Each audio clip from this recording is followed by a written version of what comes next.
Well, my movie of choice was Batman Begins, and I'm going to be analyzing it through the lens of a mythological slash archetypal type of criticism.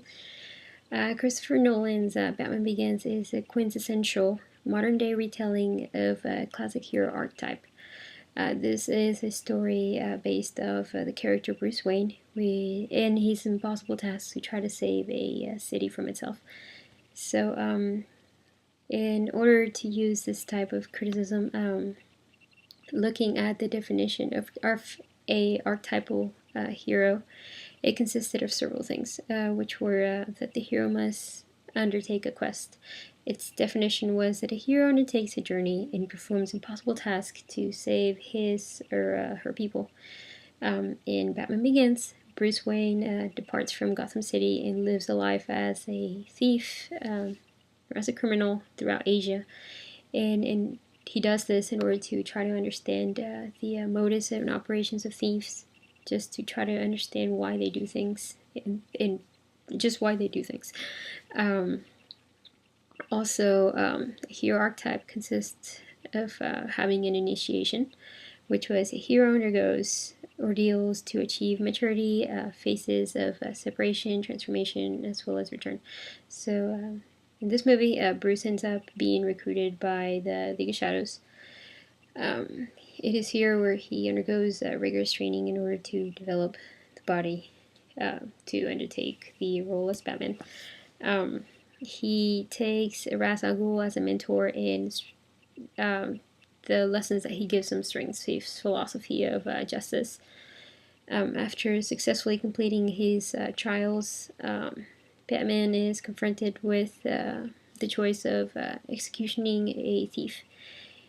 And this is the precise moment when Bruce Wayne actually undergoes his transformation, because he realizes that he doesn't want to take part of being an executioner. That's not how he wants to do justice, because there's a difference between killing and justice. So he decides not to do it and escapes from the League of Shadows. And from here, he follows the mold of a hero archetype by making his return back to Gotham City. Also, a hero archetype must be somewhat of a sacrificial scapegoat. So the definition for that was a hero must die to save his or her series, save his or her people.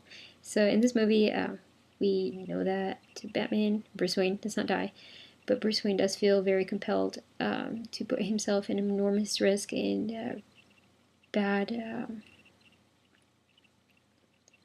just physical strain to try to save the city and end it from corruption. I found a really good quote from the movie that was from Ra's al Ghul that just gave him a better identity. And this quote was that a vigilante is a man can be killed, but if you make yourself more than just a man, if you devote yourself to an ideal, then they cannot stop you, and you become something else entirely, such as a legend. The viewer can see that this quote had a profound impact on Bruce Wayne, because it is here where he realizes that the body is just his physical body isn't important, and it is the symbol that he's portraying that gives hope. And unlike a man, a symbol cannot be defeated, which was really good, because it sets the base for the quest that he undertakes to save the city. And lastly, for the hero archetypes, the hero must be somewhat of a victim. And we know that Bruce Wayne is a victim because he had to witness the killings of his mom and his dad, and he felt that it was his fault. So that put him as a classification of being a victim. Also, other things that were used or that are used for an archetypal slash mythological types of criticism are the types of symbols that are seen throughout the movie. And some that I was able to catch on were the tones. The colors that are used throughout the movie are very dull and just give different feelings and emotions just from the plot that is happening. One of the colors that is heavily used is black, and we know that black can be associated with fear.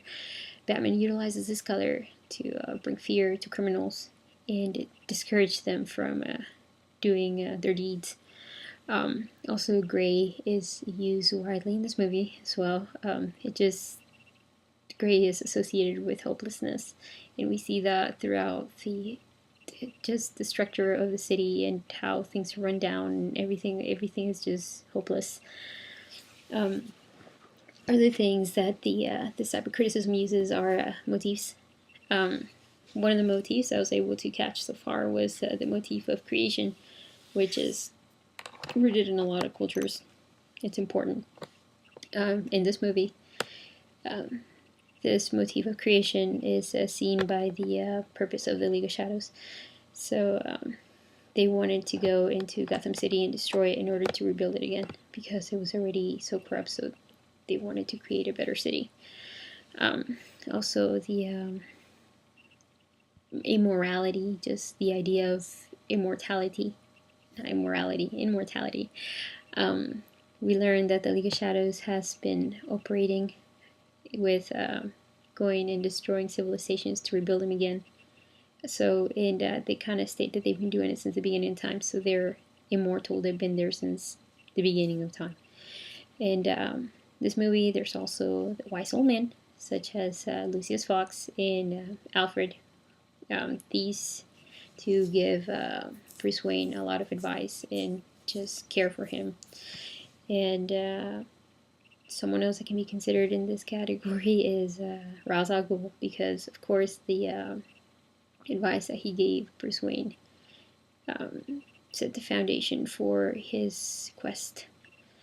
And lastly, some of the qualities that you can see in a hero based from this criticism, or that this criticism uses to represent a hero, would be nobility. So we know that he comes from a good family, a wealthy family. The way that his descendants have been described, such as his great-grandparents helping with the Underground Railroad, and his father giving heavy donations and everything, just signifies the idea of him coming from nobility. Selflessness, he cares the least about the amount of strain that he's putting on his body.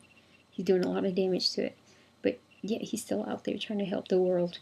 And he's very honorable as well as rich.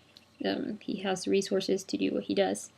So that sets up for being able to undertake these quests. So I really enjoyed doing this, analyzing the movie, and we'll see how the essay goes.